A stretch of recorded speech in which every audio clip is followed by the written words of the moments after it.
Formulas, formulas क्या चीज है भाई? फॉर्मूला, मेरे भी ख्याल कोई ऐसा बच्चा हो जो फॉर्मूला से फेमिलियर ना हो। सबने फॉर्मूलाज यूज करे मैथ्स में, ठीक है, फिजिक्स में, केमिस्ट्री में, ठीक है। फॉर्मूलाज क्यों यूज किए जाते हैं भाई? कैलकुलेशन के लिए, कोई भी कैलकुलेशन परफॉर्म करवाने के लिए फॉर्मूलाज यूज किए जाते हैं। तो वो फॉर्मूलाज हम एमएस एक्सेल के डाटा के ऊपर भी अप्लाई कर सकते हैं।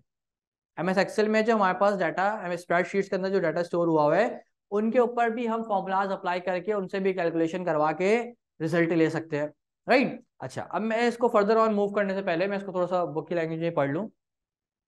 MS Excel 2010 allows its user to perform numerous calculations on data.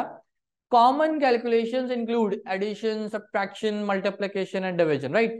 Comparison of two numbers and finding their average is also possible. Formulas tell MS Excel what calculation needs to be performed on the data. Formulas always start with an equal sign. They are defined in the formula bar. Formula bar क्या थी सबको याद होनी चाहिए, अभी अभी मैंने पीछे बताई थी, वो एफ एक्स वाली जो बार होती है, that is basically count as the formula bar. तो यहाँ पे हम फॉर्मूले लिखने के ना दो तरीके हैं। पहला क्या कि हम फॉर्मूला या तो फॉर्मूला बार में टाइप कर सकते हैं, दूसरा क्या कि किसी भी सेल को स्पेसिफिकली सिलेक्ट करके उसमें कोई फॉर्मूला टाइप कर सकते हैं, ठीक है। अच्छा, लेकिन शर्त क्या है कि फॉर्मूला इस्तेमाल करने से पहले you have to put equal to sign. जब तक इक्वल टू साइन नहीं लगता तब तक फॉर्मूला रीडेबल नहीं होता। फॉर्मूले को रीडेबल करने के लिए हमें क्या चाहिए? इक्वल टू साइन पहले हमें पुट करना है। Is that clear?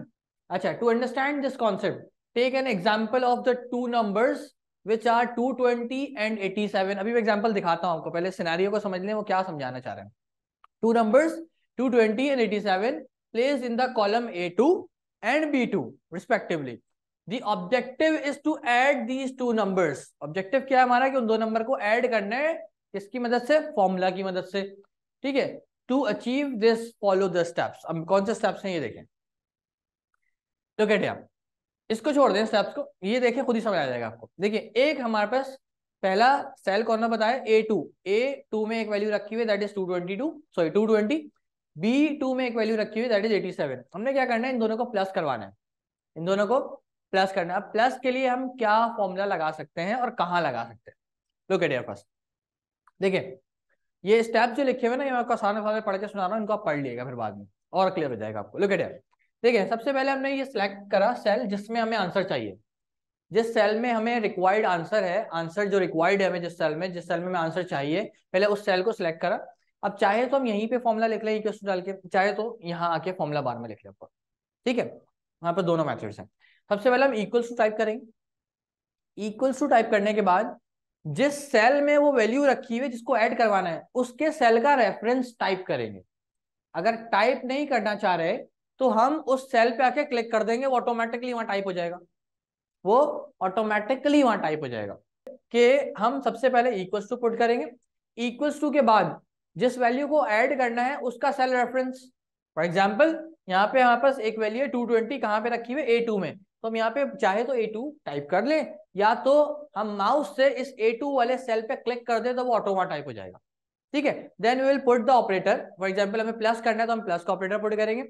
After that हमें उसके साथ कौन सी वैल्यू ऐड करवानी है? That is 87 which is present where at the B2 cell, right. B2 में हमें वो वैल्यू अवेलेबल है, राइट हेयर। तो हम इस 87 वैल्यू को इस 220 वैल्यू के साथ प्लस करवाएंगे। तो हम, मैंने अभी दोबारा बताया क्या, कि या तो मैं इसका सेल रेफरेंस वहां टाइप कर दूं B2, दूसरा तरीका क्या है कि या तो मैं इस सेल पे आके क्लिक कर दूं तो वो ऑटो वहां पे ऑटो सेलेक्ट हो जाएगा, ठीक है। Then we will just press the enter, it will show the answer. Okay, look at here. For example भाई मुझे आंसर यहाँ चाहिए, यहाँ मैंने फॉर्मूला स्टार्ट किया इक्वल्स टू से, ठीक है। अब इक्वल्स टू के बाद मुझे जो पहली वैल्यू ऐड करवानी थी वो 220 थी। मैं वैल्यू नहीं टाइप करूंगा, उस वैल्यू जहां पे वो वैल्यू रखी हुई है उस सेल पे क्लिक कर दूंगा। जैसे ही मैंने इस सेल पे क्लिक करा तो ये मुझे यहाँ पे ऑटो इसका सेल रेफरेंस शो कर देगा, that is A2, that is A2, ठीक है। मैं आपको यहाँ से भी थोड़ा सा एक्सप्लेन कर दूं। देखिए, reference of A2 in the formula of the selected cell, ठीक है। अगर सिलेक्ट द सेल A2, आपने जैसे इक्वल्स टू साइन प्रेस करा उसके बाद आप उस सेल को सिलेक्ट करें जो कि A2 है। फॉर एग्जांपल ये रहा, मैंने इसको सिलेक्ट कर लिया, ठीक है। अब अगले स्टेप में क्या करें? देन टाइप प्लस, जो भी ऑपरेटर हमें परफॉर्म करवाना है, प्लस करना है, माइनस करना है, व्हाटएवर, हम अब यहाँ पे उसको टाइप कर देंगे। अब इस A2 वाली वैल्यू को किस वैल्यू के साथ ऐड करवाना है, उस वैल्यू का सेल रेफरेंस देंगे, उस वैल्यू का सेल रेफरेंस देंगे। फॉर एग्जांपल 87 के साथ प्लस करवाना है, तो 87 का सेल रेफरेंस क्या है, B2। मैं B2 यहाँ लिखूंगा नहीं, इस सेल पे क्लिक कर दूंगा तो ऑटोमेटिकली यहाँ पे B2 लिखा हुआ जाए।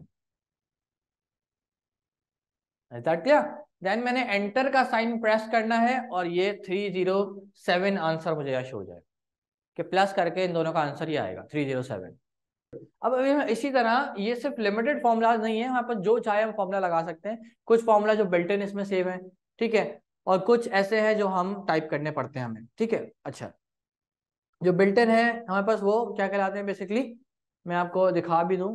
ये आपको यहाँ नजर आ रहा होगा, ये वाला एरिया, ये फॉर्मूलाज वाला एरिया, ठीक है। तो अगर आप इक्वल टू साइन प्रेस करने के बाद आप यहाँ पे आते हैं ना फॉर्मूला में, तो आपको ऑटो क्रिएटेड फॉर्मूला जो कि बिल्ट इन फॉर्मूला है पहले से वहाँ मिल जाएंगे। परसेंटेज का फॉर्मूला, एवरेज का फॉर्मूला, हजारों तरह के आपको फॉर्मूले मिल जाएंगे। आप चाहे तो उन फॉर्मूले को ही डायरेक्टली यूज कर सकते हैं, ठीक है। इज दैट क्लियर ना? और चाहे तो आप टाइप भी कर सकते हैं, आपकी अपनी चॉइस है।